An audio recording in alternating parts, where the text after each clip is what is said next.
Hey, it's Tabitha, your favorite teaching artist and life and creativity coach. And I just want to talk a few minutes about creativity because I got a couple of questions on a post that I put up on Facebook when I asked the question, when it comes to using art and creativity to create change in your life or to use as a coping tool, what is your biggest question? And a couple of people said, what if I'm not creative? Well, I've got news for you. First of all, you are creative, and I know this because you're human. It is in your cells. It is in your DNA. It's part of who you are. It's part of your makeup because our ancestors had to be creative to get to where we are. And I'll bet you've even had to be creative to get to where you are. So creativity is not limited to art. As a matter of fact, it's just a small part of it. So I wonder if people are confusing creativity with the ability to create art that they like. So that's confusing creativity with skill. Those are two different things.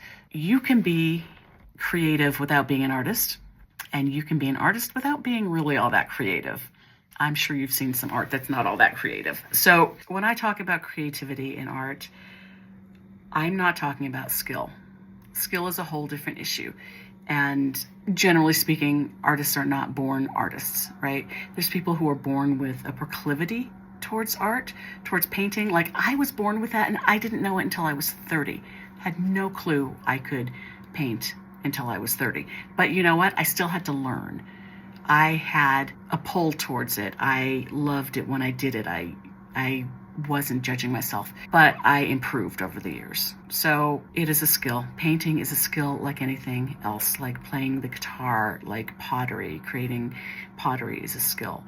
Dancing, you learn to do it. And when I say dancing, I mean professional dancing, professional singing. You know, we can all dance and sing, but doing it well is a skill. So if you're concerned that you're not creative because you actually don't know how to paint, get some help.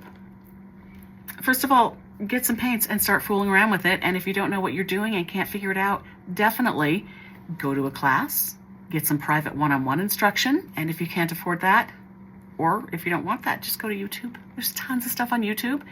And when you hit a wall, call someone like me and set up a lesson and we'll help you out.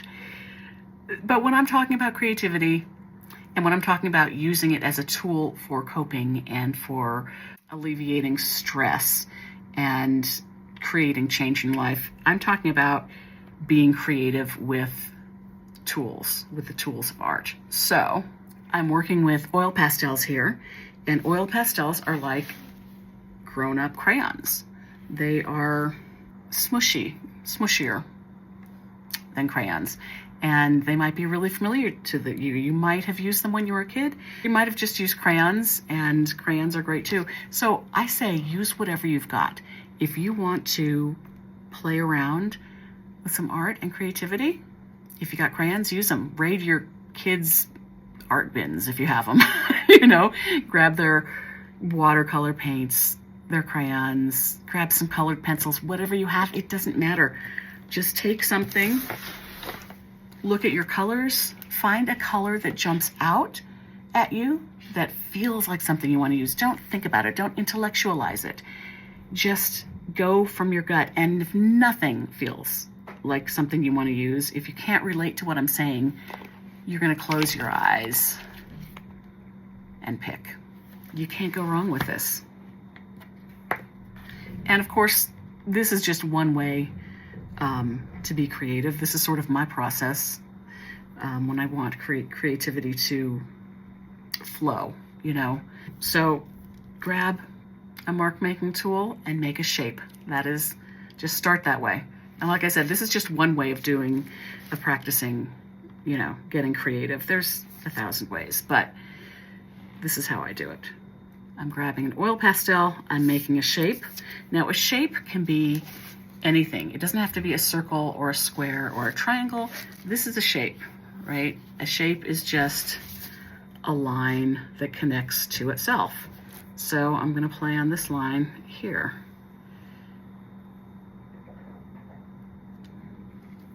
And Look what happened there. And if you're working with oil pastels, what's really fun about them is that you can smudge them. I love smudging them. That's why my fingers are messy. And you can blend them too.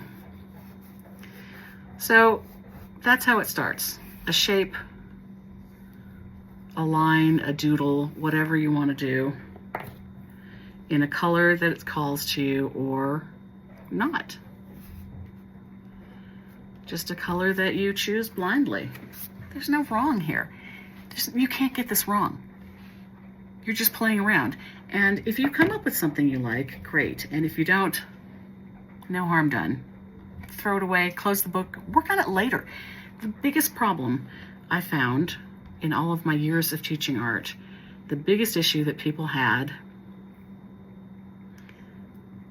was not believing that they could do it. So they would quit too early. And it used to, actually I was gonna say it used to drive me crazy, but it didn't. Because after a while, I just knew that was the case and I would be their cheerleader. Let me be your cheerleader. You can do this, go, go, go. Get out of that analytical mind and just enjoy, feel how good it is to just pull an oil pastel, a pencil, whatever you've got, to just pull it across the page and watch the colors and play with pressure. Push down, get lighter. Ooh, and look what happened when I smudged it. It got darker and richer. And this is the thing, if you can get in the moment like this and just get excited about what is happening, you are really on your way. So that is all I've got to say today because this video is much longer than I wanted it to be. I've got more. I've got so much more to say though. This is fun. I'm having fun with this. I do have an oil pastels class coming up. If you are interested in joining me, we're going to play. It's called Working and Playing with Oil Pastels. Super fun. Oil pastels, you know, you can get a nice set. This is a little bit more expensive set, but you can get a halfway decent set for like $7, $12, something like that. It's really affordable. And then any kind of paper you've got will work. All right. There's going to be a link somewhere around this video if you're interested, or just DM me, let me know. Comment on this, let me know. I'll send you the information. But whatever you do, go create something. Be creative. Exercise your creativity, even if it's cooking, creative parenting. I don't know. Have fun.